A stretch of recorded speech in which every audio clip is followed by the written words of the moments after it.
Booker T. Washington, profeta negro da rendição ao apartheid, desembarca no Brasil. Por Mário Maestre.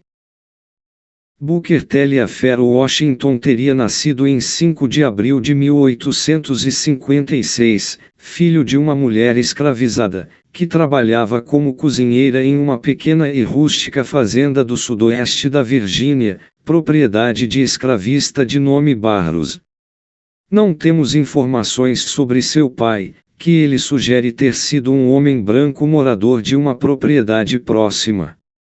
Aos 9 anos, Booker foi libertado, com sua mãe, Jane, a irmã, Amanda, e o irmão mais velho John, quando da rendição do Sul na Guerra Civil, em 1865. Ele era o único mulato dos 3 filhos de sua mãe. Washington, 1900, p5, Gledhill, 2020, 76-7. Booker e sua pequena família mudou-se para Mauldin, no Kanawha Valley, na Virgínia Ocidental, onde se encontrava seu padrasto e pai de sua irmã mais jovem. Ali, labutou, com seus familiares, como trabalhador braçal, em forno para produção de sal e mina de carvão, entre outras duras ocupações manuais. Washington, 1900, p24. Apesar da oposição do padrasto, que preferia vê-lo trabalhando na boca da fornalha, Booker frequentou a escola elementar, paga, por algumas poucas horas diárias e não assiduamente. Quando, ao se apresentar na escola, o professor perguntou seu nome, Booker adotou, como sobrenome, o primeiro nome do padrasto, ao ver que todas as crianças tinham pelo menos 2 nomes. Ao sobrenome, foi agregado, a seguir, um T, de Taliaferro, nome que sua mãe lhe teria dado, ao nascer, mas que fora esquecido. Muito logo, devido à necessidade de contribuir ao sustento familiar, passou a estudar à noite, irregularmente, pagando por professores que, não raro, pouco sabiam. Washington, 1900, p34, 36. Escalada para o sucesso. Em 1900, B.T. Washington escreveu suas memórias, Up from Slavery, an Autobiography, quando já se transformara em educador, empresário e ideólogo negro de referência nacional. Washington. No breve livro, produzido pela pena de M.B. Fresher, ghostwriter branco, um dos tantos escritores de que se serviria em sua vida para produzir seus escritos. Apesar de seu objetivo performático, a autobiografia constitui valioso depoimento sobre os últimos tempos da escravidão, sobre os tempos da reconstrução post-bellum e sobre o advento e reino do despótico apartheid. Os relatos de Booker apresentam cenários duríssimos, no que diz respeito às relações de trabalho, às condições gerais de existência, aos frágeis laços familiares, às esperanças despertadas, e logo defraudadas, pelo período da reconstrução de 1865 a 1877, conhecidos pela população negra escravizada e, a seguir, livre, no sul dos Estados Unidos. Clemente, 1974.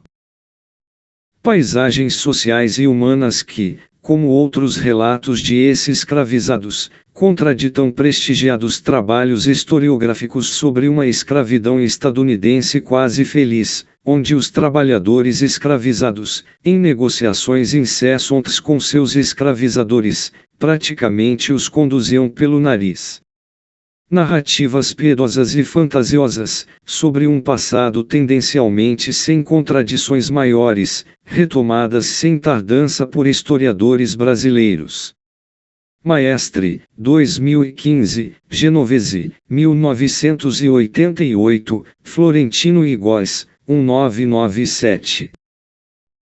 No relato de Booker, tratasse de relatos não produzidos pela pena de abolicionistas ensandecidos ou historiadores esquerdistas raivosos, apresentados sempre com enorme má vontade para com os escravistas, pela atual reabilitação historiográfica da escravidão estadunidense e brasileira. Gorender, 2016. Tratasse, ao contrário, de narrativas de depoente que viveu aqueles anos duros, mas interessados sobretudo em conquistar a simpatia dos senhores da nova ordem sulina, muitos deles, ex-escravista, e dos capitalistas do norte, para continuar recebendo as doações sob as quais levantou seu pequeno império. Depoimento concordante com os de inúmeros outros cativos que nos deixaram relatos sobre suas vidas. Parker, 1998, Armelin, 1975. Comendo parágrafos, frases e palavras. A autobiografia de Booker foi conhecida, tardiamente, no Brasil, em 1940, sob o título Memórias de um Negro, em tradução de Graciliano Ramos que, sendo um radical defensor da economia na narrativa, não cede à tentação de corrigir a má literatura, tornando-se, assim, de um excepcional ficcionista, em um péssimo tradutor. Ele mesmo confessaria sobre o livro em questão: o homem vinha direito, umas observações ótimas, de repente se estrepava todo. A todo instante, repetia ideias, usava palavras desnecessárias, fazia círculos de peru. Cortei uma infinidade de asneiras, e ainda ficaram muitas. Moraes, Eipos Gledhill, 2020, p. 194, Washington, 1940, 2020. O nosso maior ficcionista reconhece em B.T. Washington a decisão e a habilidade, assim como seus limitados dotes intelectuais.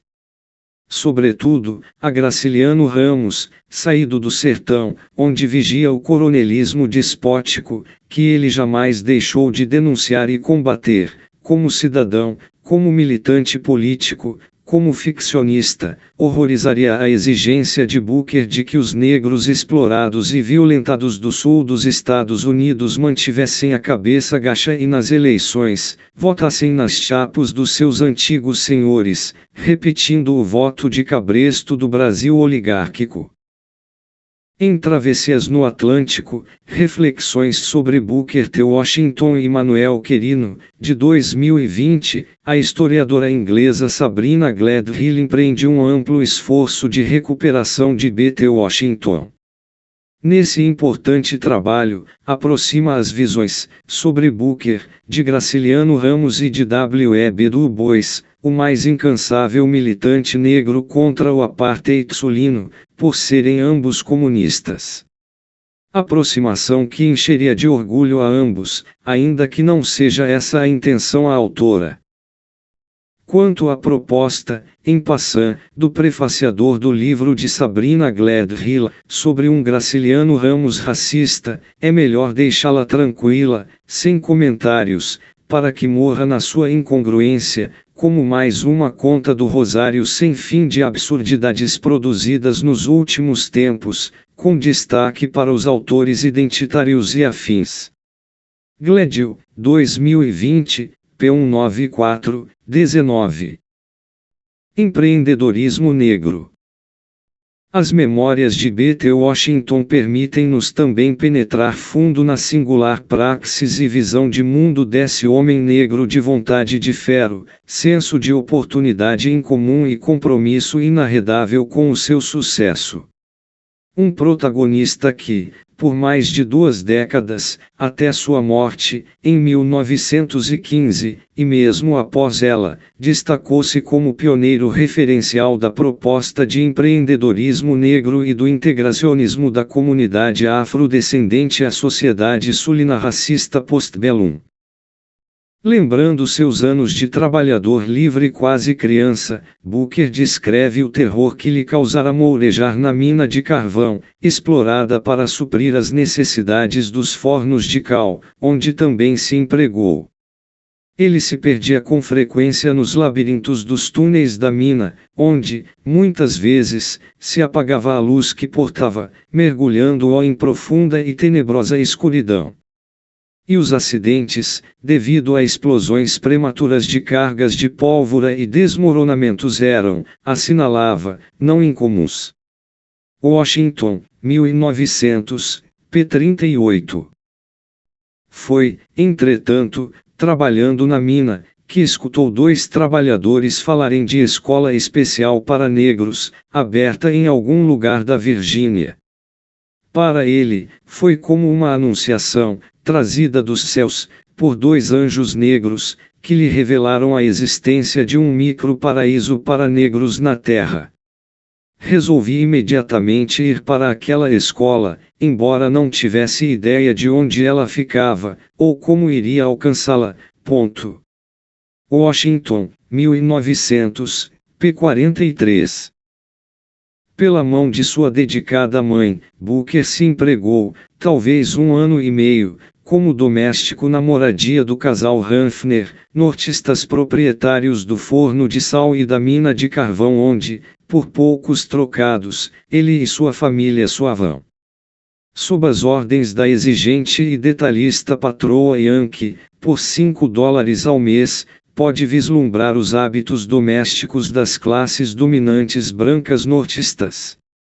Exagerando nas cores, pelas razões que veremos a seguir, propôs em sua autobiografia que as lições que ali aprendeu lhe foram tão valiosas, quanto qualquer educação que recebi, desde então.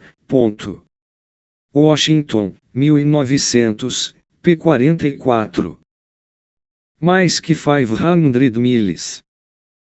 Em 1872, com possivelmente 16 anos, quase sem recursos para uma viagem de 500 quilômetros, através de estado em que porejavam, com violência, o racismo e o classismo, Booker partiu para se matricular no Hampton Normal and Agricultural Institute.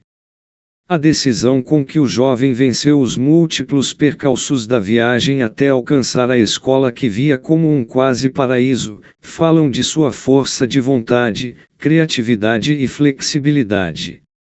Washington, 1900, p. 47 e FEM 48, 62.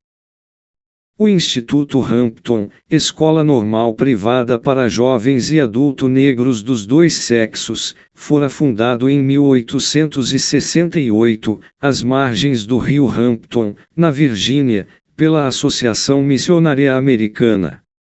Ele era dirigido pelo general Samuel Chapman Armstrong de 1839 a 1893, oficial de regimento negro durante a guerra. A instituição assentava raízes nas propostas de abolicionistas nortistas de repartir uma educação elementar que respondesse ao que consideravam serem as necessidades e as capacidades da população libertada. Essas escolas iniciaram suas atividades em forma precária, ainda durante o conflito, à sombra de tropas unionistas dirigidas por oficiais abolicionistas que avançavam vitoriosas nos Estados Confederados. O Instituto Hampton, hoje universidade privada para negros, se constituíra quando eram fortes as esperanças de uma reconstrução política e social da sociedade escravista sulina destruída pela força das armas. Com 16 anos, após seu arriscado périplo interno através do estado da Virgínia, Booker ingressou na desejada instituição educacional, um grande prédio de tijolos de 3 andares, que afirmou ter sido o maior e mais belo edifício que jamais vira. Sem tardança, foi engajado como zelador, certamente um eufemismo para faz-tudo, como forma de pagar parte do custo do ensino, do alojamento e da alimentação. A maior parte da anuidade foi bancada por um dos tantos filantropos, que apoiavam a instituição. Washington, 1900, p. 53. No Instituto Hampton, Booker afirmou ter sido introduzido em hábitos no todo desconhecidos, comer em horários regulares, em mesa com toalha e guardanapo, lavar-se em banheira, usar escova de dentes, dormir em cama com 2 lençóis. Propõe que talvez a lição mais valiosa aprendida no instituto foi o banho diário. Washington, 1900, p. 58, 60. Atos cotidianos com os quais certamente se acostumara, mesmo não os praticando, durante seu longo serviço como doméstico da família Hanfner. Retorno glorioso. Em junho de 1875, Booker concluiu sua formação no Instituto Hampton, qualquer coisa como um curso secundário que o preparava para ser professor de escola elementar. Após seu retorno à casa familiar, em Mauldin, na Virgínia Ocidental, cercado da admiração da comunidade negra da pequena aglomeração por seu progresso social e cultural, o jovem professor não se deitou nos louros obtidos. Passou a implementar a pedagogia e a visão de mundo aprendidas no Instituto Hampton, com seus professores Yankees, que tinham como principais eixos a civilização do negro pelas práticas higiênicas ocidentais, a sua educação para o trabalho manual e, consequentemente, a impropriedade de seus anseios pela educação literária. Programa que Booker difundiu e implementou com um sucesso inesperado por seus professores nortistas. Para Booker, a escova de dentes seria um agente da civilização de maior alcance, destacando-se entre os outros hábitos higiênicos. Washington, 1976. Prática de nenhuma importância para emancipar trabalhadores e camponeses explorados, mas excelente para os cuidados dos dentes, como comprova o caso de Antônio Gramsci. O pensador marxista italiano conheceu esse estranho instrumento, pelas mãos da dedicada cunhada, quando seus dentes se encontravam já comprometidos, na prisão, onde produziu seus renomados escritos, sem jamais escovar os dentes. Maestre, 2020, 259, 264, 271. Não apenas na Sardenha, mas em inúmeras regiões da Europa rural e operária, as escovas de dente eram pouco usadas, quando não desconhecidas, ainda nos anos 1960.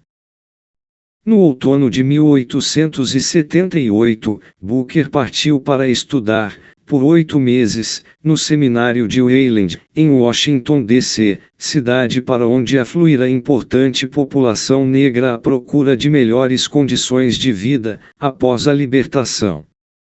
Washington, 1900, p. 90.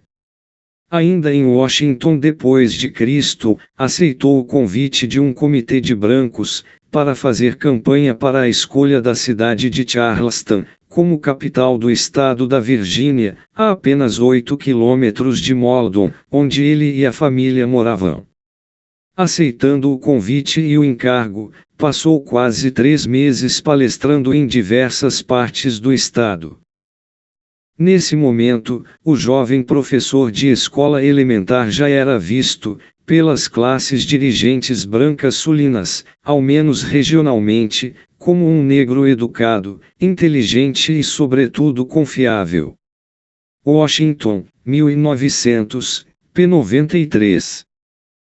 No verão de 1879, com 24 anos, recebeu o convite do general Armstrong, presidente do Instituto Hampton, para ir ali trabalhar como professor, prosseguir alguns estudos complementares e se responsabilizar por 75 índios selvagens, que a escola fora buscar no território indígena, para uma experiência pioneira. Ele teria, em sua própria avaliação, se desempenhado a contento na espinhosa missão, apesar da resistência dos alunos em cortar os longos cabelos, deixar de usar cobertores e parar de fumar. Washington, 1900, p. 98. Civilizando selvagens. Para Booker, era imprescindível que os nativos abandonassem aqueles hábitos, já que nenhum americano branco jamais consideraria uma outra raça como totalmente civilizada até que ela vestisse as roupas do homem branco, comesse a comida do homem branco, falasse a língua do homem branco e professasse a religião do homem branco. Uma visão do mundo da periferia, abraçada ainda hoje por não poucos estadunidenses de todas as cores e pelagens. Ele registra seu receio ao eventual racismo antinegro entre seus alunos nativos, já que a população do território indígena teria possuído grande número de escravos durante a época da escravidão. Washington, 1900, p. 98. No Instituto Hampton, Booker ocupou-se também em uma nova escola noturna, onde os alunos trabalhavam 10 horas durante o dia, sobretudo na serraria e na lavanderia da instituição, frequentando a escola durante 2 horas à noite, recebendo, como retribuição pelo muito trabalho, o tempo de instrução, a alimentação e uns trocados. Um desequilíbrio entre o trabalho e a educação que fazia parte do que vivera e aprendera no Instituto Hampton, tido como elemento fundamental no ensino da população negra saída da escravidão. Tratavam-se, portanto, de escolas privadas, não públicas, para negros, financiadas substancialmente com as mensalidades e trabalho dos seus alunos e as doações da comunidade negra e de ricaços. Washington, 1900, p. 104. Em 1881, Booker viveu um grande salto adiante, no seu processo de avanço profissional e social naquele ano. Por indicação do General Armstrong, foi escolhido para dirigir uma escola normal e industrial para jovens negros, de ambos os sexos, proposta feita por alguns cavalheiros do Alabama, no frigir dos ovos, um ex-escravista, reconvertido em comerciante e banqueiro, George W. Campbell, e um ex-escravizado, Lewis Adams, de 1842 a 1905, que progredira como artesão livre, já que aprendera 3 ofícios durante os dias da escravidão.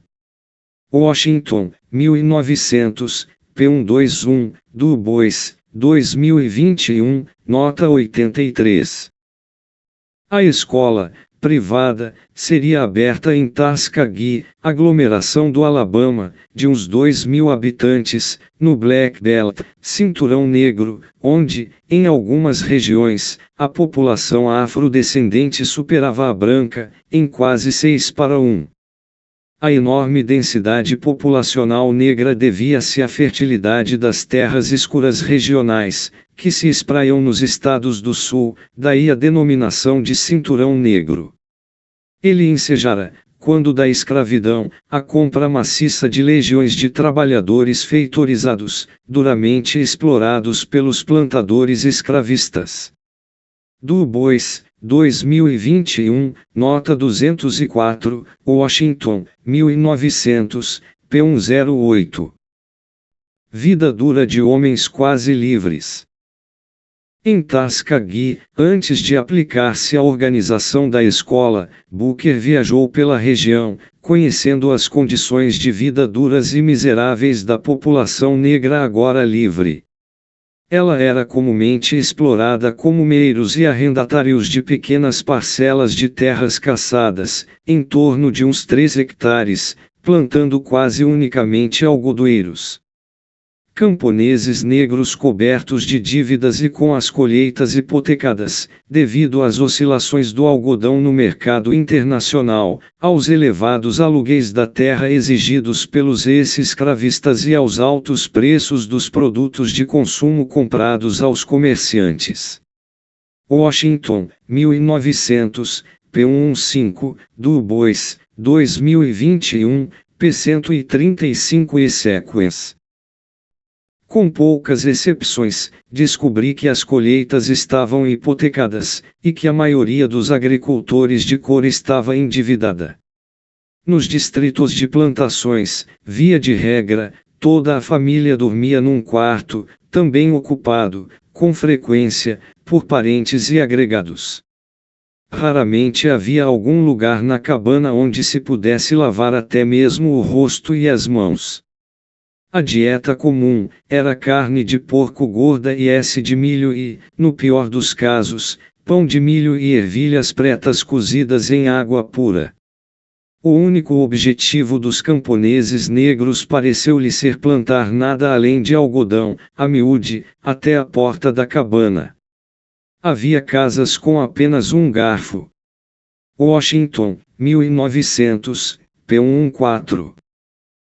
Com fundos públicos apenas para pagar os professores, Booker teve que levantar a escola, paga pelos alunos, desde os seus fundamentos, em um sentido não alegórico. Ela foi inaugurada, em 4 de julho de 1881, em barracões alugados, com uns 50 estudantes, alguns deles, professores e professoras negros de escolas primárias, com escassa formação. Ele foi secundado por jovem professora, do Ohio, mulata muito clara, que se tornaria sua esposa. Além do ensino tradicional, Booker e sua futura mulher retomaram as práticas e ensinamentos do Instituto Hampton de inculcar nos alunos a preocupação com os cuidados pessoais, com os comportamentos sociais, com o amor ao trabalho com as mãos, já que, naquela instituição, não acreditariam que o negro estivesse em condições de alcançar muito mais. Então, fazia uns 4 anos que fora desmontado o movimento de reconstrução, quando da proposta grande conciliação, entre as classes dominantes do Norte e do Sul. Com a retirada das tropas federais de ocupação do Sul, os ex-escravistas conquistavam a passada hegemonia sobre os ex-estados confederados. Gladwell, 2020, 49, 84, Washington, 1900, p. 19 Clemente, 1974. Mão de obra barata. Muito logo, o Instituto Tuskegee se estabeleceu em uma antiga fazenda escravista, comprada a baixo preço, mediante empréstimo concedido pelo general J. F. B. Marshall, tesoureiro do Instituto Hampton. Limpado um campo inculto, professores e alunos plantaram 8 hectares. Na continuação, foram organizadas olaria, marcenaria, fábrica de colchões, etc., tudo movido com a força de trabalho semi-gratuita dos alunos, em geral relutantes a mourejar com as mãos, o que haviam feito sempre, e vinham em busca de formação intelectual, ministrada a conta-gotas. Washington, 1900, p. 2931.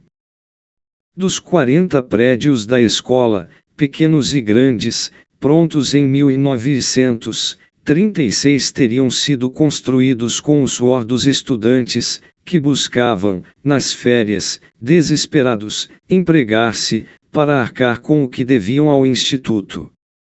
Washington, 1900, p. 149. A ênfase no ensino técnico era mais do que uma reação sadia à atração desmedida, na comunidade de libertados, por uma educação livresca e humanística, tida como talismã capaz de garantir uma progressão sem trabalho, como professores ou pastores, segundo propunha B. T. Washington. Era, também, por um lado, um espelhismo das ex-elites escravistas sulinas, com ampla formação livresca, e, por outro, uma resposta às possibilidades reais abertas transitoriamente pela reconstrução. Durante aquele período, negros ocuparam responsabilidades políticas e administrativas no Sul, sob a proteção das forças militares nortistas. Na proposta do jovem professor, enterrar a cara no trabalho na agricultura e em ocupações manuais, sem outras ambições profissionais, políticas e civis, era o melhor e único caminho para a emancipação da comunidade negra sulina, em um período distante e indeterminado. Sem almejar posições culturais, administrativas ou ocupacionais de destaque ou reivindicar direitos civis e políticos, os ex-cativos deveriam se tornar disciplinados e pacíficos agricultores, fereros, pedreiros, costureiras, etc., mormente a serviço das classes proprietárias brancas sulinas. Assim o fazendo, prometia B.T. Washington e seus epigonos, os ex-cativos e seus filhos conquistariam, sem gritos e ranger de dentes, melhores condições de vida para si e o respeito dos seus novos senhores, que lhes concederiam, voluntariamente, sem sofrerem pressões, a plenitude dos direitos civis e políticos, quando considerassem que seus ex-cativos estavam em condições de exercê-la. Era tudo o que as classes dominantes sulinas desejavam. Enquanto isso, seguiam sendo aplicadas duramente aceleradas leis Jim Crow e os códigos negros, aprovados nas assembleias estaduais e conselhos municipais. E negros de todas as idades eram linchados nos estados sulinos, com destaque para o Alabama, com inusitados requintes de maldade. Clemente, 1974, p. 85 e sequens. Os capitalistas abrem a guaiaca. A construção do Instituto Tuskegee, além do esforço duro de seus alunos, deveu-se, inicialmente, em boa parte, às doações, que realmente contavam, sobretudo das famílias ricas sulinas. Elas viam, mais habitualmente, nas propostas avançadas pelos institutos Hampton e Tuskegee, um caminho que garantiria a ordem e algum progresso para a comunidade negra mantida na submissão. B.T. Washington desfrutou sempre da confiança de largos segmentos escravistas sulinos ricos e, muito logo, de capitalistas nortistas, também equentados com sua pregação contra a agitação social, contra a organização dos oprimidos, contra as greves e os agitadores profissionais. Esses doadores compartilhavam em geral a visão de uma maior ou menor inferioridade dos afrodescendentes, sem aderirem às visões extremistas supremacistas. Os institutos privados Hampton e Tuskegee e semelhantes, sustentados pelas mensalidades e trabalho dos próprios alunos e por mecenas e filantropos, eram vistos e apresentados, pelos políticos e ideólogos racistas, como a melhor e única proposta por excelência de educação da população negra sulina, respeitosa dos princípios do apartheid e sem onerar as finanças públicas. B.T. Washington ingressou, com 25 anos, como diretor do Instituto Tuskegee, à frente do qual se manteve até sua morte, em 1915, conhecendo durante esse longo período condições sociais, políticas e econômicas de enorme destaque. Em 1985, 100 anos após sua fundação, o Instituto Tuskegee elevou-se ao status de universidade, sob o mesmo nome, o que contraditava a proposta pedagógica e a visão de mundo de seu fundador, que jamais possuiu um título universitário. Hoje, para viver, alimentar-se, alojar-se e seguir um curso de graduação na Universidade Tuskegee, um estudante deve desembolsar pouco menos de R$1 milhão, em 5 anos. O que não deve preocupar o jovem negro sem recursos e com pretensões universitárias. Ele pode, se arrolar, antes, nas Forças Armadas estadunidenses ou contrair, desde logo, financiamento estudantil. No primeiro caso, com sorte, volta fisicamente ileso de algumas das muitas guerras yankees. No segundo, ficará financeiramente aleijado para uma boa parte do resto de sua vida. http://url. Passando o chapéu. Após os primeiros anos, B.T. Washington pouco tempo dedicou-se à sala de aula, passando a maior parte de sua vida em palestras, encontros, conferências, visitas particulares, pedindo fundos, que jamais deixaram de regar abundante sua horta. Ele terminou recebendo o apoio financeiro de filantropos e milionários de enorme peso, entre tantos outros, John D. Rockefeller, primeiro bilionário da história, George Eastman, fundador da Kodak, Andrew Carnegie, o rei do aço, Julius Rosenwald, um dos proprietários das lojas Sears, Henry H. Rogers, líder da Standard Oil e construtor de ferrovias. Henry H. Rogers, um dos homens mais ricos dos Estados Unidos, não só abria sua poupada carteira para Booker, como o recebia amigavelmente em suas casas de veraneio e o levava em excursões em seu iate. Entre outras mordomias, Andrew Carnegie patrocinou viagem de Booker à Europa, onde tomou chá com a Rainha Vitória, no castelo de Windsor, enquanto o imperialismo inglês explorava até a medula dos ossos suas colônias, possessões e protetorados africanos, folga dizer.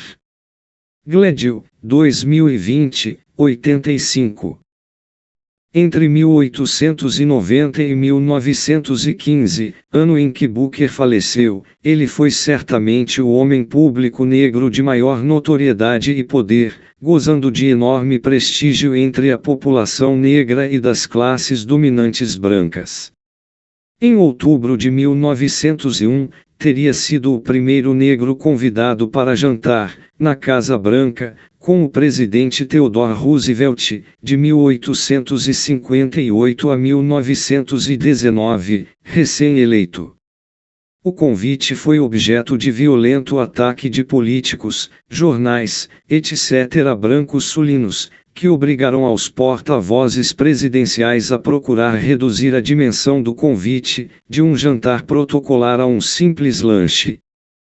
Entre tantos outros, Benjamin Tillman, líder do Partido Democrata e a seguir governador do Mississippi, de 1890 a 1894, vociferou que, com Booker jantando na Casa Branca, ela ficara tão saturada pelo cheiro de um níger, que os ratos fugiram para os estábulos. Du Bois, 2021, nota. 66. O surto raivoso supremacista deixava claro que a aceitação relativa de B.T. Washington era para aquietar a comunidade negra regional e que não podia, em caso algum, elevar suas expectativas. Edifício Negro. Com suas relações, sucesso e, sobretudo, recursos econômicos, B.T. Washington construiu uma vasta legião de apoiadores incondicionais ao longo do país, organizados e não organizados, constituída por professores, pastores, jornalistas, escritores, espiões, lideranças comunitárias, homens de negócios negros, apoiando, reproduzindo e defendendo suas propostas. Controlava escolas, associações, jornais, editoras e por aí vai, servindo-se em forma desenvolta e implacável de sua rede de poder e de seus recursos milionários para ferir líderes e intelectuais negros que o questionavam. Booker, que desprezava os intelectuais, contratava em forma habitual ghostwriters para escrever seus artigos, livros e biografias elogiosas sobre ele. Gledhill, 2020, p. 98, 133. Seu prestígio consolidou-se e espraiou-se no Sul e nacionalmente com o célebre discurso, de 18 de setembro de 1895, realizado quando da inauguração da importante Exposição Internacional e dos Estados Algodoeiros, em Atlanta, na Geórgia que, na virada para o século XX, possuía 1 milhão de negros entre seus cidadãos, mais do que qualquer outro estado dos USA. Estado em que eram habituais os linchamentos e violências de todo tipo contra a população negra. Du Bois, 2021, p. 138. Meses antes daquele evento, Booker recebera o convite para integrar uma comissão de em torno de 25 proeminentes cidadãos brancos da Geórgia que viajariam a Washington depois de Cristo para pedir ajuda federal para a Exposição Universal. Na comissão, havia 3 negros, B.T. Washington e 2 bispos, todos eles homens tidos como de confiança. Na capital, defendeu com sucesso, diante de congressistas, que aquela iniciativa aproximaria e promoveria o crescimento material e intelectual das duas raças, a branca e a negra. Washington, 1900, p. 207. Como parte da exposição, foi construído um pavilhão separado, como determinava o apartheid, o edifício negro, para se apresentar o progresso do negro desde a liberdade, no Sul. Tudo com o apoio e sob a influência de B.T. Washington. Os institutos Hampton e Tuskegee foram apresentados com destaque no edifício negro. Para registrar o bom sentimento que prevalecia entre as duas raças, a Comissão de Destacados Cidadãos Brancos da Geórgia decidiu que um orador negro falaria também na abertura da exposição. Por unanimidade, como não podia deixar de ser, o escolhido foi B.T. Washington. Washington, 1900, p. 208. Um evento único. O discurso de um negro em um evento de tal dimensão, no Sul e na Geórgia, vergastados pelo apartheid, tratava-se de acontecimento único, de extrema relevância, despertando enorme curiosidade e expectativa sobre o conteúdo da elocução do escolhido, entre a comunidade branca e negra. B.T. Washington centrou seu discurso na necessidade da convergência dos esforços das duas raças para o sucesso da sociedade sulina. Pediu ao empresário e ao industrial sulino que não contratassem operários chegados do norte nas novas indústrias, mas que empregassem o negro que, no passado, havia dado, segundo ele, provas de dedicação aos seus escravizadores. Em troca, a população negra sulina se manteria na submissão ao poder branco, até que este último, por motu próprio, decidisse conceder os direitos cidadãos que lhe haviam sido confiscados. E isso, quando a comunidade negra alcançasse as condições que, segundo a retórica racista, lhe faltavam para participar das decisões políticas. Booker apresentou a proposta de repetir, na pós-escravidão, os cenários do passado apresentados falsamente como idílicos, pelos que haviam vivido da exploração do escravizado, caso os empresários e os industriais sulinos dos novos tempos contratassem negros, você e sua família estarão cercados pelas pessoas mais pacientes, fiéis, cumpridoras da lei e sem ressentimentos que o mundo já viu sempre segundo ele. Lembrava, que, na sua visão, o povo negro sulino dera provas de pacifismo e domesticação, no passado, sob a escravidão. Provamos a nossa lealdade quando da escravidão, cuidando dos vossos filhos, vigiando junto ao leito dos doentes as vossas mães e pais, acompanhando-os até as sepultarás com os olhos marejados de lágrimas. E concluía, prometendo, na nossa humilde forma de ser, estaremos ao seu lado com devoção, prontos para dar nossas vidas, se necessário, em defesa da sua na nova fase da vida sulina. O amor do escravizado pelo escravizador. Optando pelo trabalhador negro, o novo empresário do Sul não trataria com operários de origem estrangeira e língua e hábitos estranhos, mas com os 8 milhões de negros cujos hábitos já conhecia, cuja fidelidade e amor havia testado nos conflituosos da Guerra Civil. Trabalhadores que, no passado, sem greves e guerras trabalhistas, cultivaram seus campos dos escravistas, limparam suas florestas, construíram suas ferrovias e cidades, e ajudaram a tornar possível esta magnífica representação do progresso do Sul. Washington, 1900, p. 222, a. 2010.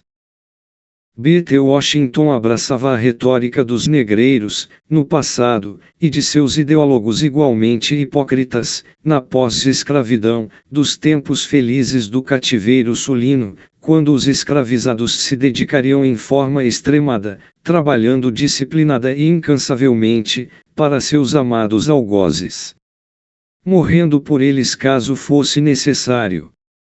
Passava a borracha sobre a história de violências sem fim, ordinárias e extraordinárias, cotidianas e episódicas, que os escravizados haviam sofrido nas mãos dos escravistas e de suas instituições.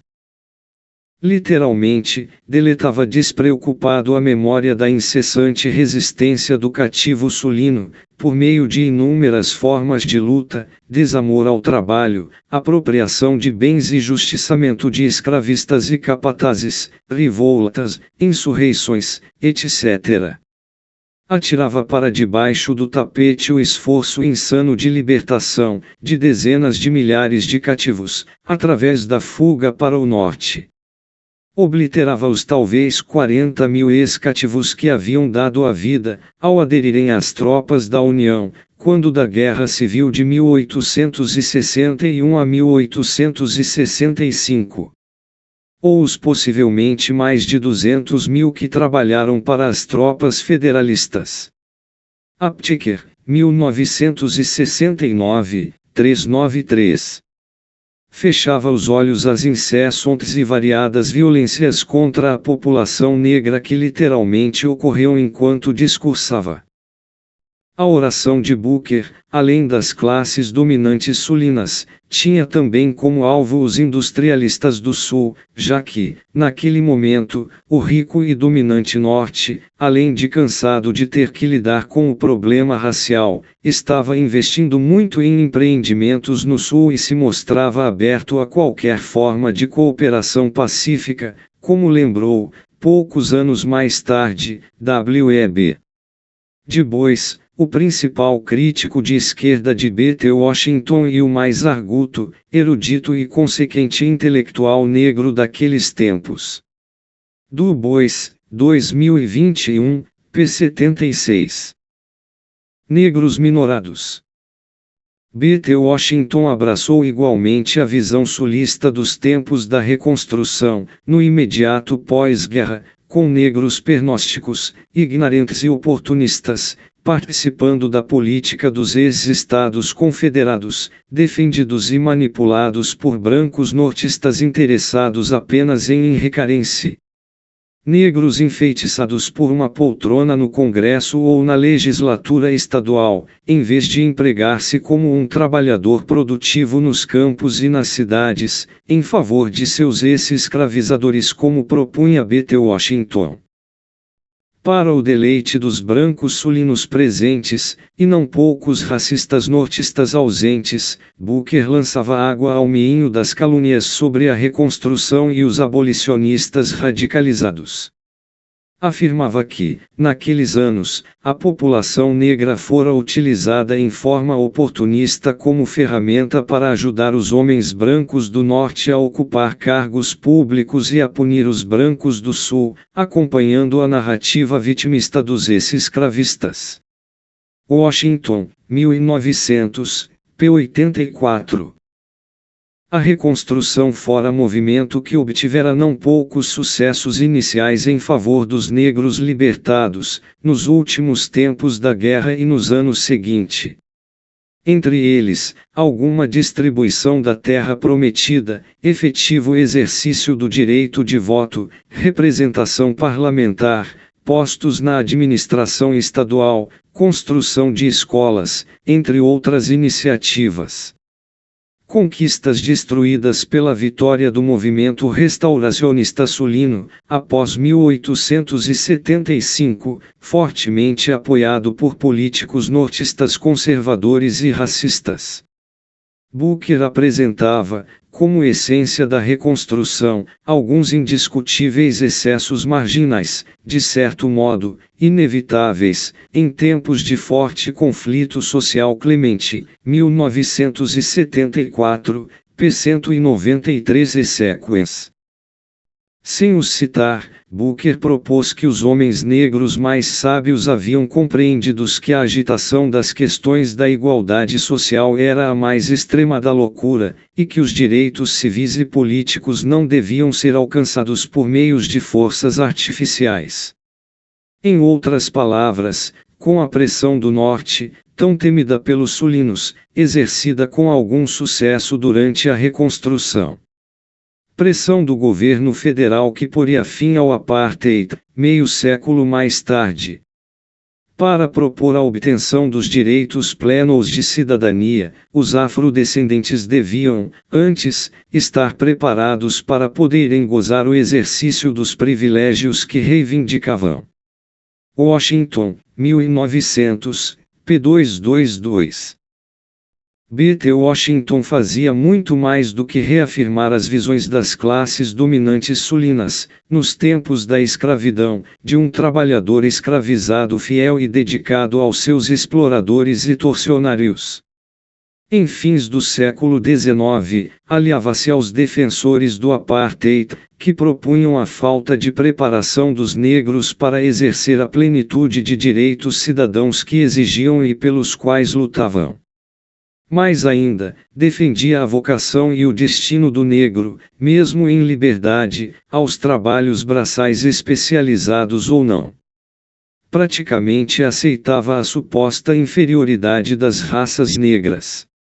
Du Bois, 1903, p. 76*-. Os dedos de uma só mão. Para que não sobrassem dúvidas sobre sua defesa de rendição geral, feita em nome da população negra, Booker subscreveu a proposta cínica das comunidades branca e negra, vivendo felizes, totalmente separadas, avançada pelo apartheid. Propôs que, na vida social, negros e brancos poderiam viver separados, cada um para o seu lado, como os 5 dedos de uma mão, mas deveriam se encontrar unidos, como a mão que une os dedos, no mundo produtivo, para o progresso material das duas raças. Progresso que entregava, sempre, muito mais do que a parte do leão, aos proprietários brancos. Washington 1901, Du Bois, 1903, p. 64. Em 1895, havia 2 décadas, que chegará ao fim os anos da Reconstrução, quando foram propostas e ensaiadas a integração à vida política e a distribuição de terras entre a população negra que acabava de ser liberta. Entretanto, fora concomitante ao fim do conflito a reação das classes dominantes sulinas, muito logo apoiadas por conservadores e racistas do Norte. Elas reagirão com sucesso contra o impulso emancipacionista de uma população negra, que constituía a base essencial da força do trabalho no Sul, incapaz de atrair trabalhadores chegados da Europa. Sobretudo desde a morte de Abraham Lincoln, em 14 de abril de 1865, com o vice-presidente Andrew Johnson no governo, um racista de 4 estados, vencerá a proposta conservadora nortista de autonomia política, dos ex-estados confederados e de suas classes dominantes, desde que verbalizassem o reconhecimento da autoridade e a indivisibilidade do Estado Federal. Em tudo o demais, seriam estados autônomos, como os restantes do país. Decisão que abriu caminho à consolidação da hegemonia política dos ex-escravistas sobre os estados derrotados da ex-confederação. Com as mãos livres, mal acabará a guerra, começaram a ser votados, pelas assembleias legislativas sulinas, os códigos negros, tradicionais no Norte desde os tempos coloniais, regulando a vida dos negros livres. Os códigos negros enquadravam despoticamente inúmeros aspectos da vida da população negra no Sul, decidiam em que situações os negros podiam ser condenados literalmente a trabalhos forçados, à exploração de crianças negras, desde os 6 anos, como aprendizes, as elevadas taxas e licenças para que negros praticassem certas atividades produtivas e comerciais, em alguns casos, a proibição que comprassem certos tipos de propriedades e por aí vai. Os supremacistas brancos sulinos afiavam as unhas, preparando o bote, dado a seguir.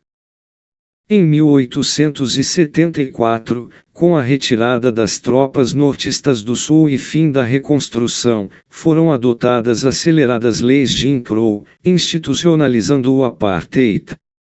O nome foi devido à canção, cantada, e ao personagem Jim Crow Jim Corvo, um velho negro andrajoso, meio idiota, protagonizado em um sentido satírico e racista, pelo humorista sulino Thomas Dartmouth Rice, 1808-1860, com o rosto pintado de negro blackface.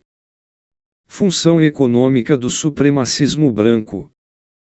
As leis Jim Crow sancionaram a plena hegemonia das classes dominantes sulinas sobre os mais de 3 milhões de negros dos ex-estados escravistas sulinos, reforçando a restrição do direito do negro a votar, ampliando as dificuldades e proibições que praticassem inúmeras atividades econômicas, impedindo os casamentos interraciais, penalizando a convivência em restaurantes, cinemas, bibliotecas, escolas, vagões de trens, interditando o uso de mesmo bebedouros públicos e serviços sanitários.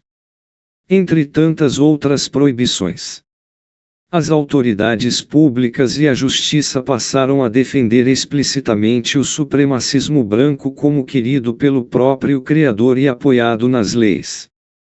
A Corte Suprema dos USA apoiou e jamais impugnou aquela legislação. O calvário do negro no Sul após a guerra não nasceu de vontade de racistas brancos de judiar do negro, agora livre, por mero prazer, ainda que não poucos o fizessem por esse motivo. A institucionalização do supremacismo branco, que se esforçava para que a população negra o interiorizasse e respeitasse, pela força da violência, tinha um objetivo maior. O fim da escravidão, em 1 de janeiro de 1863, a derrota na Guerra Civil, em 1865, a promulgação da 13ª Emenda Constitucional, no mesmo ano, puseram fim à feitorização de trabalhadores escravizados, assentando um golpe violentíssimo à economia sulina, devastada pela guerra e com centenas de milhares de mortos em combate. Chegava ao fim o praticamente monopólio anterior do comércio mundial do algodão pelos estados sulinos que viam suas terras se esgotarem, sem poderem conquistar, como faziam tradicionalmente, novas terras férteis do Oeste, uma das razões centrais da Guerra da Secessão. Ameur, 2010, Engels e Marx, 1970, p. 32 e Passim. Após a guerra, outras nações passaram a exportar algodão e, em 1880, despencaram os preços internacionais da mercadoria. A crise foi geral.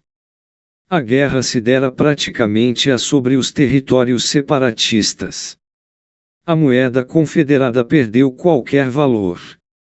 O valor da terra caiu abruptamente, especialmente nos estados mais decididamente negreiros. Os plantadores escravistas, tradicionalmente descapitalizados, não possuíam condições de reerguer e avançar tecnologicamente as plantações e, sobretudo, pagar salários monetários aos ex-cativos. Impôs-se, ao longo do cinturão do algodão, a entrega de pequenos lotes de terras a ex-cativos, sob a forma de arrendamento ou de contratos de parceria. Clemente, 1974, p. 129138. Mesmo sob as condições escorchantes dos aluguéis da terra, sob a forma de arrendamento ou de parcerias, as novas relações sociais de produção significavam para os ex-escravizados um avanço, ainda que relativo, se comparado aos tempos de escravidão. Elas não foram impostas aos ex-cativos, contra as suas vontades. Ao contrário, expressavam anseios dos mesmos, em se transformarem em camponeses livres. Ao cederem aos produtores livres boa parte da produção, por eles produzidos, os ex-proprietários escravistas viam suas rendas caírem. Impunha-se, portanto, criar as condições que impedissem reivindicações individuais ou, pior ainda, coletivas, de redução dos contratos de arrendamento e parceria. Nova servidão. Entretanto, para reinventar a economia rural sulina, mesmo ao nível inferior ao passado, era necessário que os proprietários brancos mantivessem os 3 milhões de negros sulinos, em liberdade, acorrentados ao sul, sob as duras condições de contratação e existência. A interiorização, pela população negra, do medo e do terror à nova ordem branca supremacista, era elemento semi-institucional da reorganização social post-bellum, imprescindível a ela. As ações planejadas ou erráticas de associações como a Ku Klux Klan, como os linchamentos, eram funcionais e necessárias ao bom funcionamento do apartheid e, portanto, da manutenção da população negra na submissão aos seus exploradores. A grande função do Klan era manter a população negra no sul, impedir que reivindicasse salários mais elevados e, se fosse possível, reduzi-la às condições de antes da guerra, ainda que, formalmente livre. Haas, 1966. Nesse processo, associava-se, igualmente, ao exercício do hard power, o soft power. Ou seja, por um lado, se mantinha a população negra no medo da repressão dura a qualquer desrespeito às instituições sulinas. Por outro, se procurava convencê-la que seu caminho era viver o melhor possível e aproveitar o que lhe oferecia uma realidade imutável. A larga tradição de tratamento paternalista dos tempos do cativeiro, sobretudo quanto aos cativos domésticos e imposições administrativas, era agora aplicada a alguns segmentos de afrodescendentes cooperativos, com prestígio e liderança. O difícil exercício de convencimento doce da população negra, sobre a bondade da nova ordem, ou da inevitabilidade de se render a ela, contava com a colaboração de lideranças negras, de pastores, de pregadores itinerantes, de jornalistas, de ideólogos negros, remunerados pelos serviços prestados. Booker não inventou a proposta de rendição inevitável como exclusiva estrada para a população negra, ele foi apenas seu mais brilhante e convincente defensor. Sem pudor. Em 1894, quando da Exposição Universal de Atlanta, no Alabama, as propostas de voto universal, distribuição de terras, direitos civis para os ex-cativos, vistas pelos defensores da reconstrução como meio de civilizar sociedade oligárquica que emergira da escravidão, e manter o monopólio político federal, eram vistas como questões do passado. Naquele então, as lembranças e os ideais da guerra civil eram objetos de calúnias e anatematizações sulinas, que se mantêm, ainda hoje, por meio de justificativas e mediações variadas, como parte do senso comum de amplos setores da população e da historiografia estadunidense, não exclusivamente sulina. Du Bois, 2021, p. 63, Clemente, 1974, p. 193 e sequens. Quando do célebre discurso de B.T. Washington, em Atlanta, Geórgia, imperavam soberanas as determinações do apartheid, de viverem separados, mas iguais, e os pogroms anti-negros não cessavam de se repetir. Propostas que gozavam de simpatia em amplos setores sociais no norte, onde a questão negra assumia um caráter secundário, já que as necessidades de mão de obra eram supridas pela maré de trabalhadores chegados da Europa, não poucos ex-operários das indústrias do Velho Mundo. O discurso de B.T. Washington consagrava, em nome da população negra regional, o respeito do apartheid como a única estratégia de desenvolvimento possível para aquelas comunidades oprimidas, nos estados sulinos. Propunha a renúncia da luta pelos direitos políticos e civis, que seriam concedidos, afirmava, por iniciativa das classes dominantes brancas sulinas, quando elas julgassem que a comunidade negra tinha as condições culturais e materiais para gozá-los. Até chegar aquele momento, o que jamais ocorreu, deviam labutar como trabalhadores aplicados, disciplinados, obedientes e respeitadores, sob as ordens dos seus agora empregadores brancos. Não em meu nome. Diante da exigência de lideranças e intelectuais negros conscientes, que se pronunciasse em forma clara e enérgica sobre a situação do negro no Sul, B.T. Washington propôs, sem tergiversação, que os direitos civis reivindicados não deviam chegar, como vimos, de pressão exercida desde o norte estrangeiras ou alienígenas mas devido à concessão pelos próprios brancos do Sul. E Booker foi mais fundo. Propôs que seriam, após a concessão, voluntária e sem pressão, dos direitos civis da população negra, os próprios brancos sulinos, que protegeriam o negro no exercício daqueles seus direitos.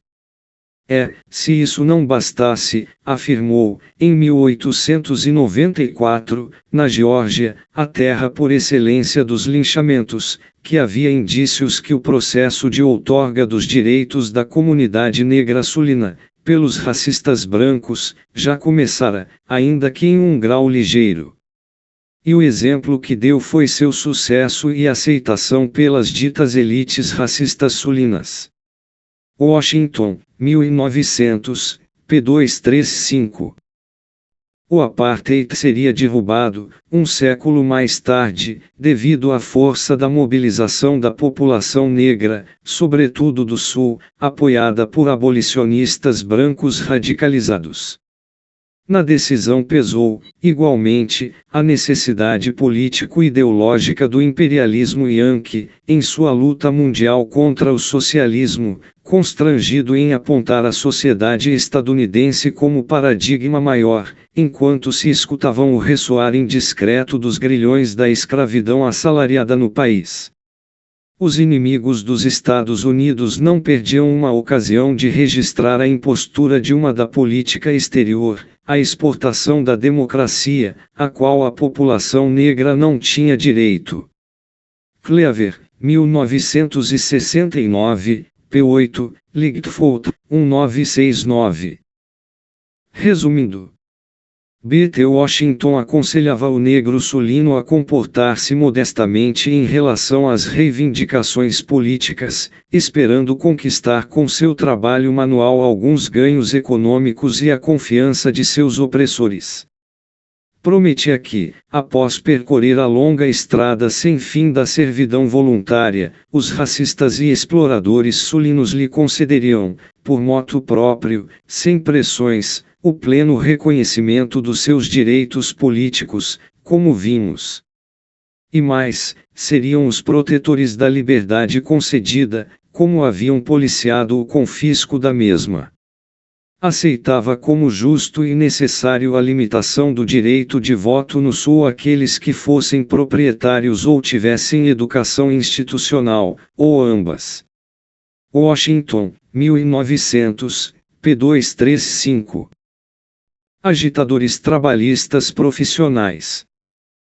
Booker não apenas apoiava o apartheid, como era contra as greves operárias, declarando em sua autobiografia que os mineiros do estado da Virgínia estavam em pior situação, no final de uma greve, e que teria conhecido, naquela região e na greve a qual se referia, mineiros que tinham um dinheiro considerável no banco, que desaparecera, sob a influência de agitadores trabalhistas profissionais.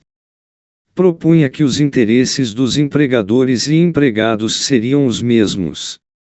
Washington, 1900, p. 69, 172. palavras que acarinhavam seus protetores milionários do Norte.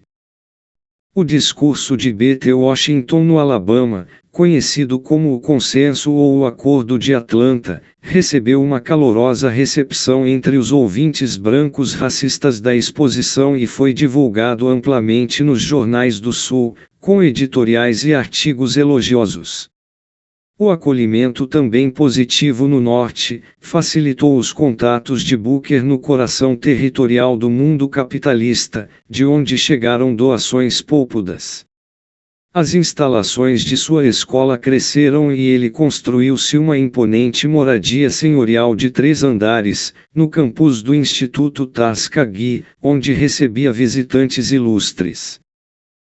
A proposta de rendição de fato da comunidade negra ao apartheid recebeu, muito logo, algumas críticas duras de intelectuais e lideranças negras. Era preciso ser corajoso para criticar uma verdadeira vaca sagrada, com garras de leão. As críticas foram rapidamente semi-sufocadas devido ao sucesso de muitas iniciativas de Booker, onde outros haviam falhado, e sobretudo pela força do consenso que ele despertava, embalado pelo apoio recebido do mundo político e empresarial branco, sulino e nortista. Contra o Consenso de Atlanta.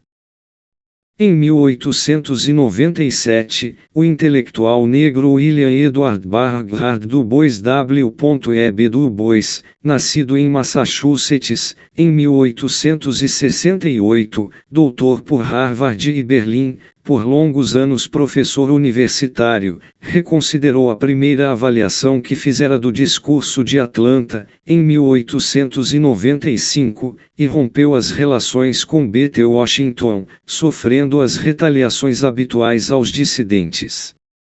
Sobretudo, criticou-o por suas propostas anti-intelectuais, antipolíticas, contra a luta pelos direitos políticos e civis e de integração da população negra sulina na subalternização.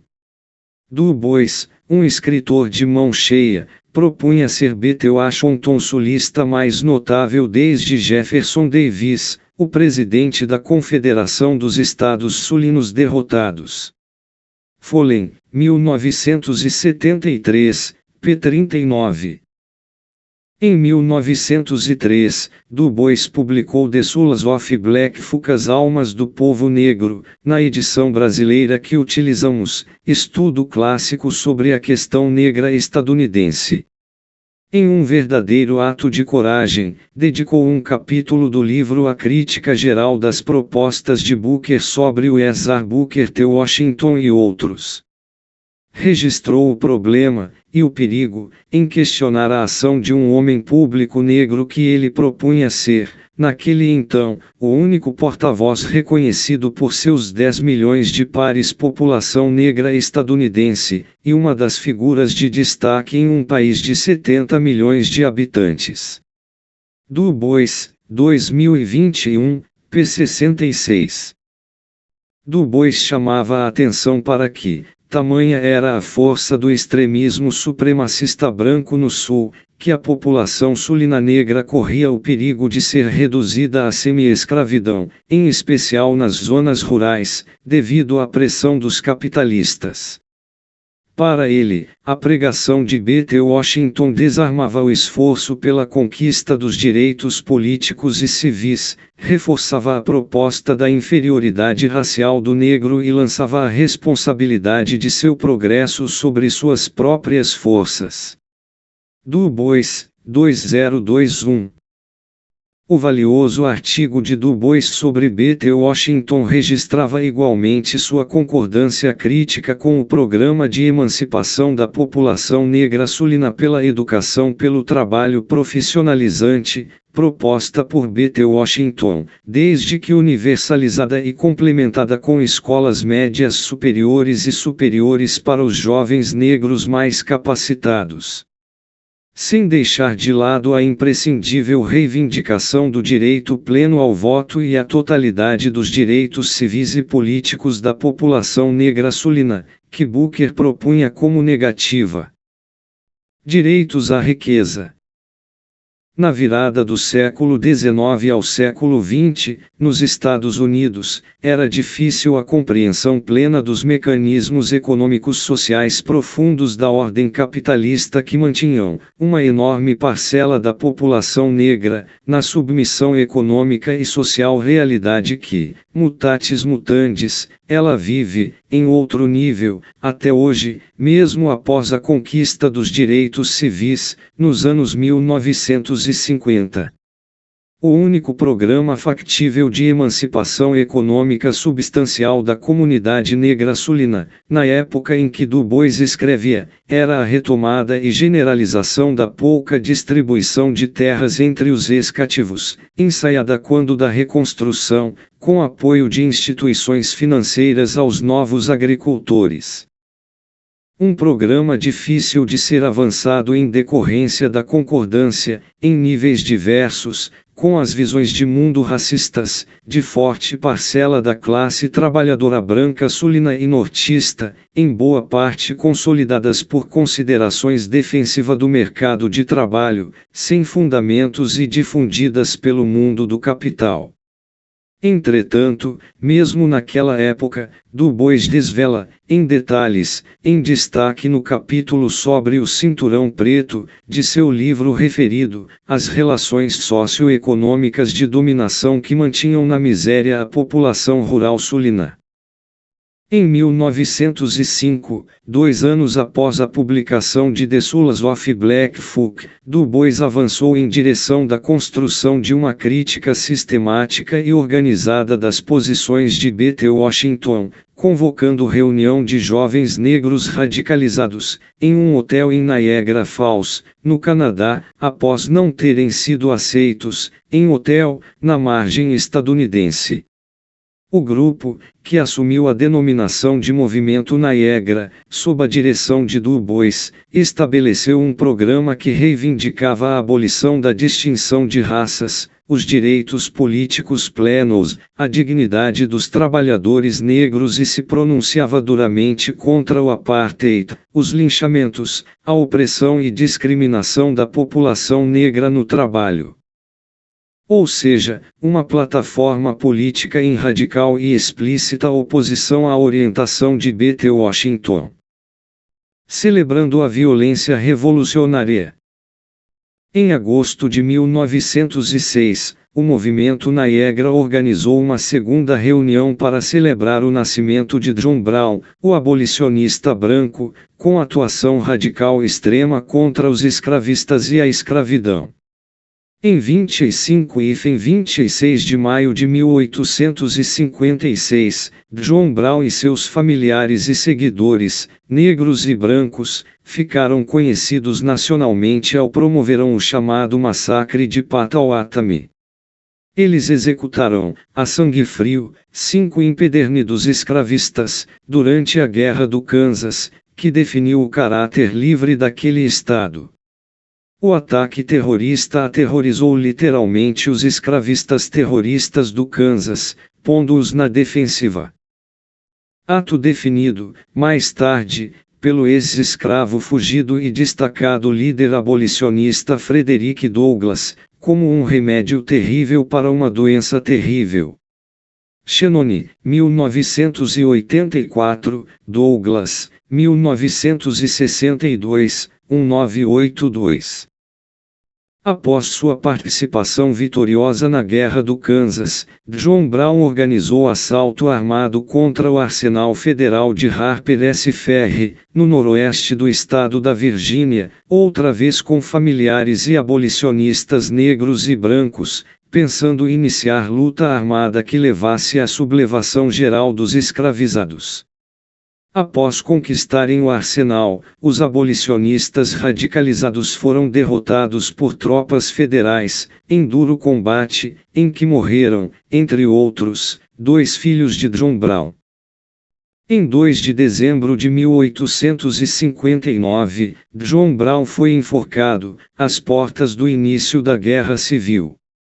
Durante aquele confronto, nas marchas das tropas e nos acampamentos, soldados unionistas entoavam a canção John Brown Bodies, o cadáver de John Brown, conscientes que continuavam a saga do velho abolicionista, na luta armada na guerra no Kansas e no assalto ao arsenal de Harper S. Ferry.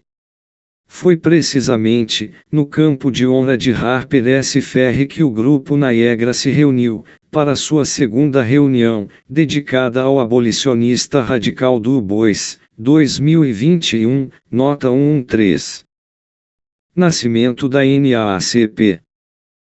Em 1909, um grupo de antirracistas organizados, em maioria brancos, chamou um encontro para celebrar o aniversário de nascimento de Abraham Lincoln. Entre os convidados encontrava-se o grupo Niagara.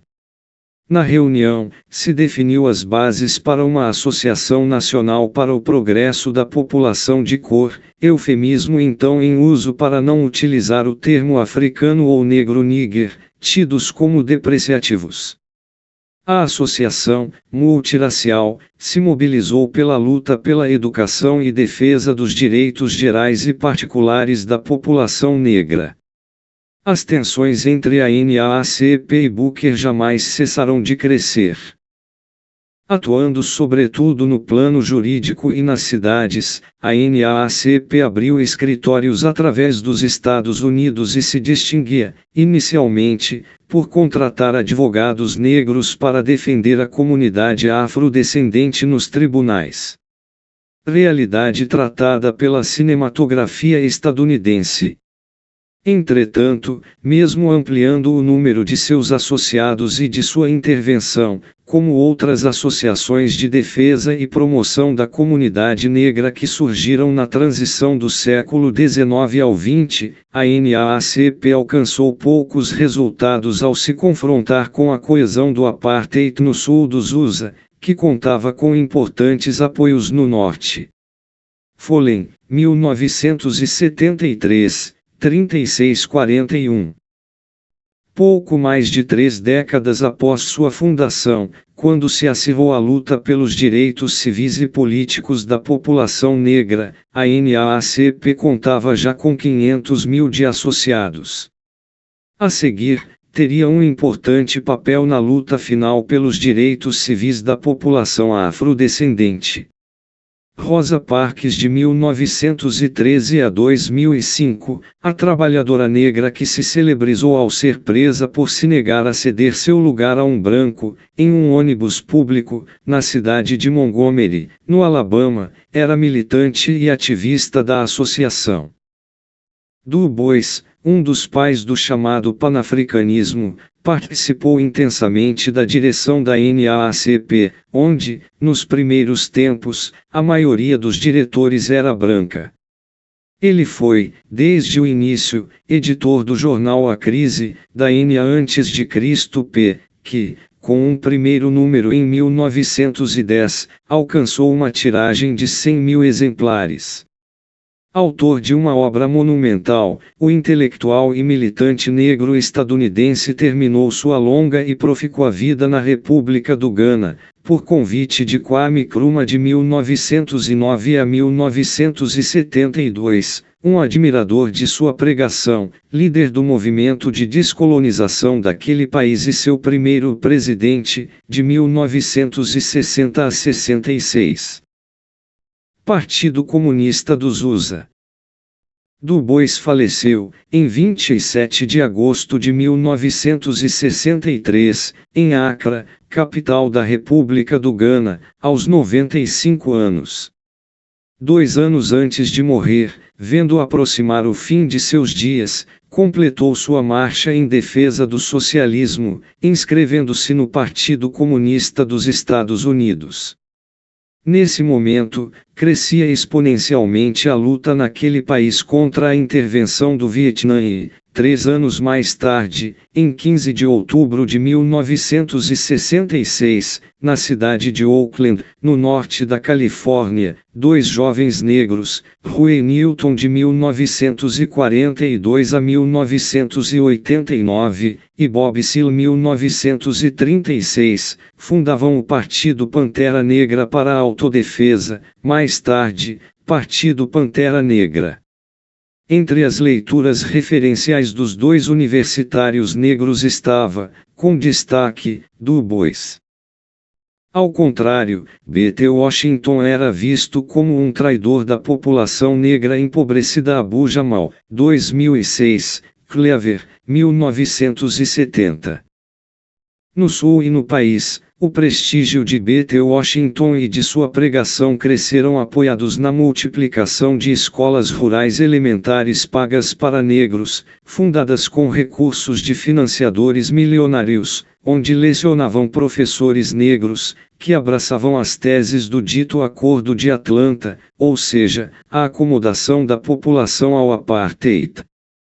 Para além dos alunos formados nas escolas privadas negras que alcançaram algum sucesso, uma minoria no verdadeiro mar de necessitados, a materialização e a filosofia da pregação de B.T. Washington fortaleciam o separatismo racial e dificultavam a luta pela integração racial das escolas públicas, obtida pela mobilização da população negra e de abolicionistas brancos, nos anos 1960, como lembrado.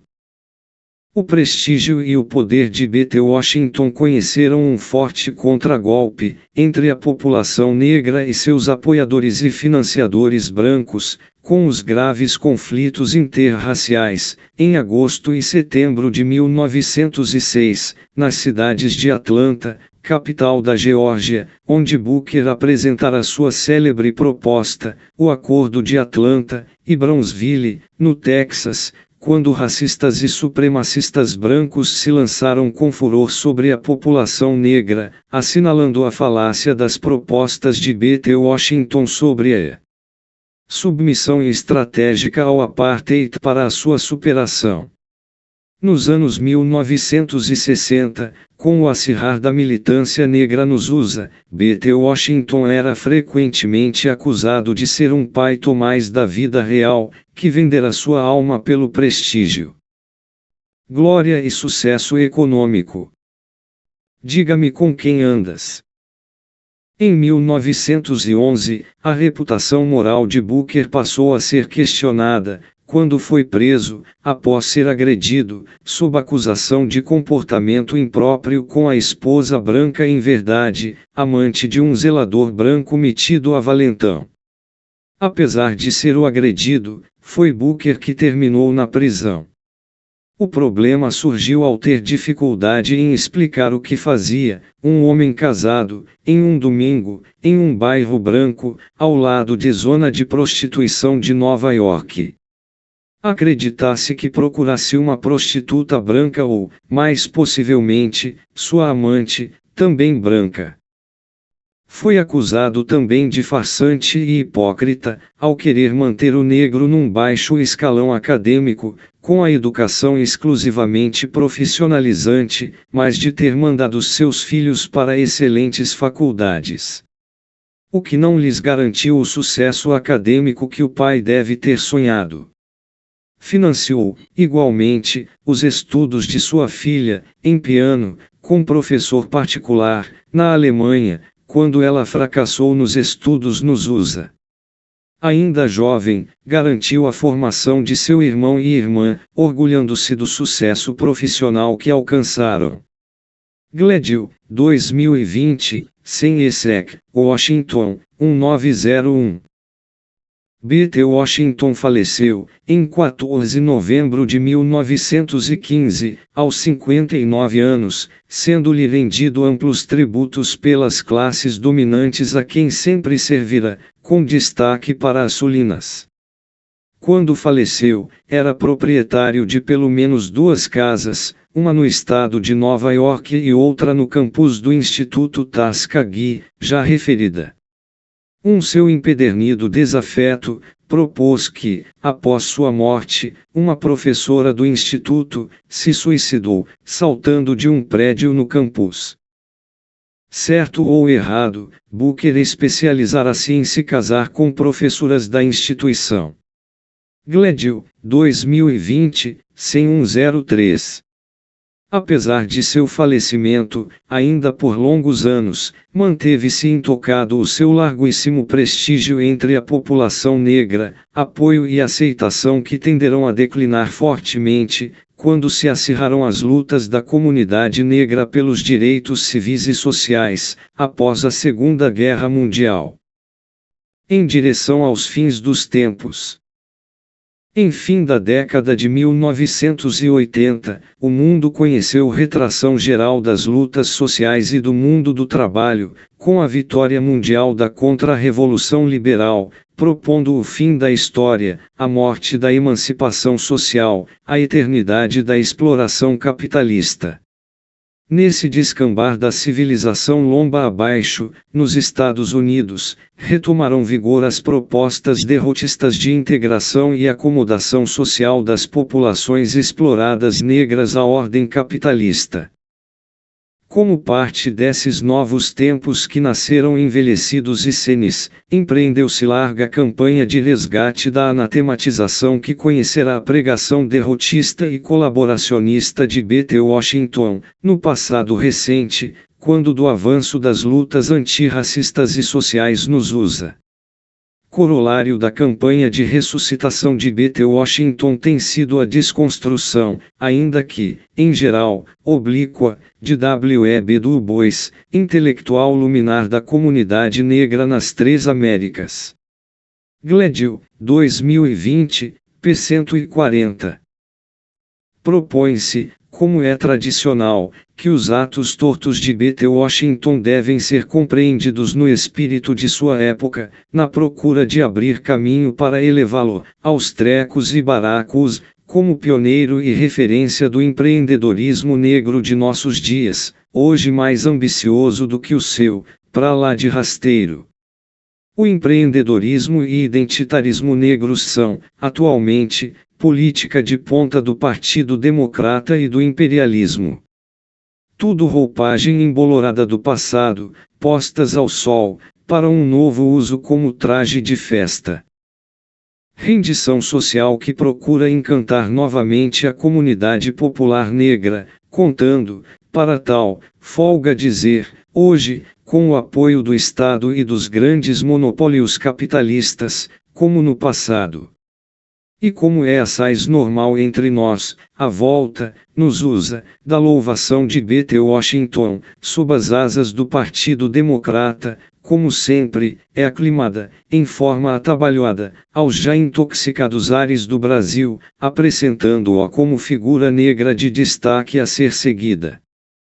Vamos acender uma vela ao negrinho do pastoreio para que surja, entre as centenas de B.T. Washington tupiniquins, ao menos umzinho que seja, de bois tupinambá.